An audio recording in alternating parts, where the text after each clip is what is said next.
All right, let's see if you can hear it.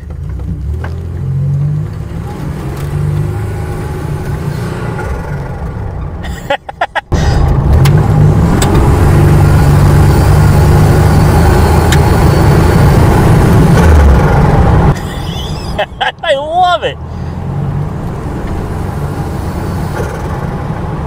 It gets to 10 pounds of boost, and then it just starts cutting out. It cuts out really bad. The brake light keeps coming on. That's not good. The front brakes are squealing. It needs some work, guys. And I just got done ordering some of the most common parts. Spark plugs, obviously, these are probably coppers. They're probably long overdue to be changed. Plug wires, a fuel filter. Legit Street Cars had some pretty serious problems because of a fuel filter with his. So that's something that I definitely got, and we'll address that as well. Front brake pads because the brakes squeal.